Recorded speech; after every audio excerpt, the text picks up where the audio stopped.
Hello guys, দেখুন এখানে পালং পনির বানানোর জন্য আমি এখানে পালং শাক বেছে ভালো করে ধুয়ে রেখে দিয়েছি। এবার আমি পালং শাকটাকে প্রথমে হালকা সেদ্ধ করে নেবো, বেশি সেদ্ধ করবো না, যাতে আমার পালং শাকের রঙটা নষ্ট হয়ে যায়, সবুজ রঙটা নষ্ট হয়ে যায়। সেই জন্য আমি হালকা সেদ্ধ করে নেবো। এই পাত্রে আমি গরম জল বসিয়ে দিয়েছি। এবার আমি এর মধ্যে একে একে পালং শাকগুলো দিয়ে দেবো। দেখুন, দিয়ে এটা হালকা সেদ্ধ হয়ে গেলে তারপরে আমি আপনাদেরকে দেখাচ্ছি।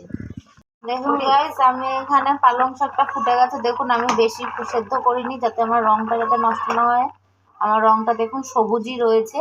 এবার আমি এই পালং শাকের থেকে জলটা ছেঁকে নেবো, কিন্তু আমি এই জলটা ফেলে দেবো না। এটা আবার যখন আমি গ্রেভি বানাবো তখন আমি এই জলটা ব্যবহার করবো।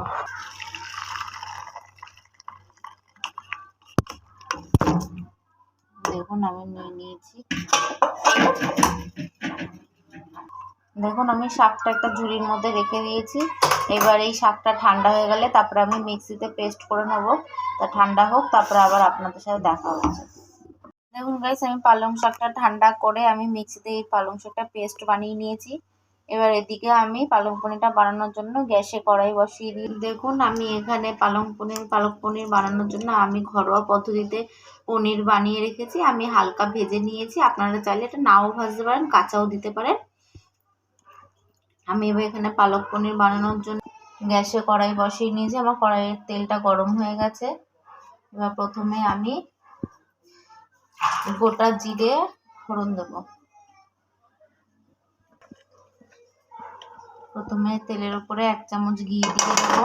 আমি এখানে সাদা তেল ইউজ করছি, আমি কিন্তু কোনো সরষের তেল ব্যবহার করছি না। আমি সাদা তেলের উপরে 1 চামচ ঘি দিয়ে দিলাম।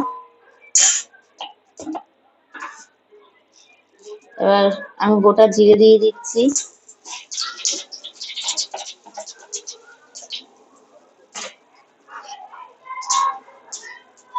এবার আমি পেঁয়াজ কুচিয়ে রেখেছিলাম, সেই কুচানো পেঁয়াজটা দিয়ে দেবো।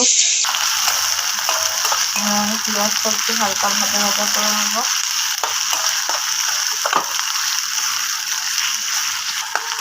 আমার পেঁয়াজটা একটু হালকা বাদামি কালার হলে, একটু হালকা ভাজা হলে আমি আদা রসুনটা দিয়ে দেবো।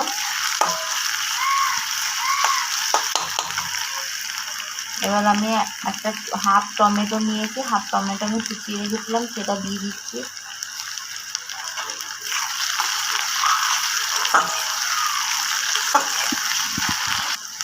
এরপর আমি আন্দাজ মতো নুন দিয়ে দেবো, যাতে টমেটোটা আর পেঁয়াজটা হালকা একটুখানি মজে যায়।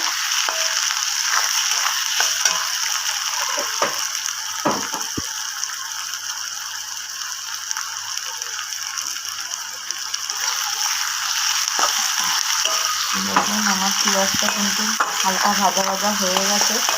এবার আমি আদা আর রসুন যে আমি ঘষে রেখেছিলাম, সেই আদা আর রসুনটা আমি দিয়ে দেবো। ঘষে রাখা আদা রসুন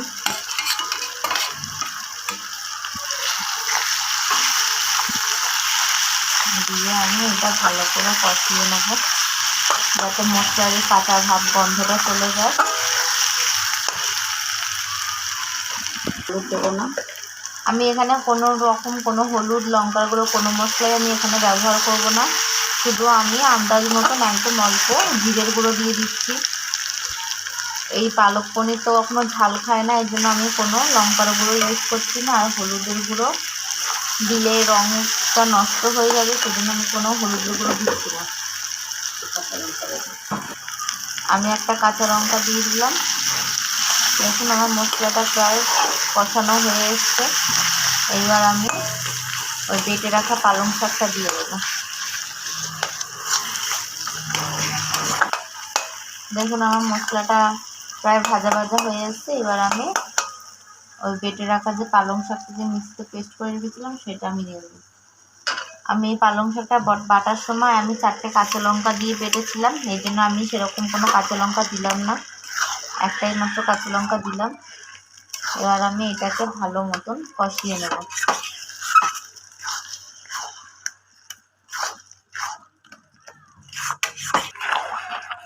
দেখুন, এবার আমি একদম সামান্য মাত্র একটুখানি চিনি দিয়ে দেবো।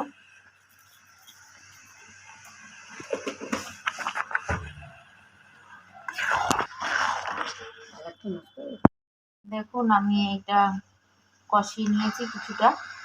এবার আমি পনিরগুলো দিয়ে দেবো।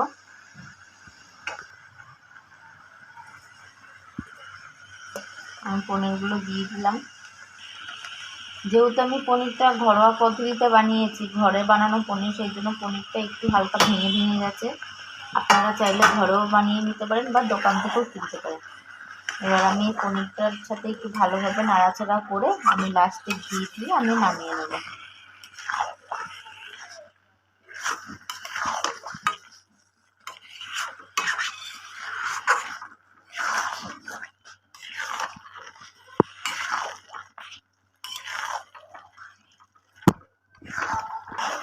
দেখুন আমি এটা ভালোভাবে পনিরের সাথে একটু ভালোভাবে কষিয়ে নিয়েছি। এবার আমি নামিয়ে নেবো। নামানোর আগে আমি 1 চামচ ঘি দিয়ে আমি এটা নামিয়ে নেব। আপনারা এটা বেশি ঢাকতে যাবেন না, তাহলে কিন্তু আপনাদের এই পালং শাকের যে কালারটা, সেই কালারটা কিন্তু নষ্ট হয়ে যাবে। এবার আমি নামিয়ে নেব। দেখুন এবার আমি এটা নামিয়ে নিচ্ছি একটি পাত্রে।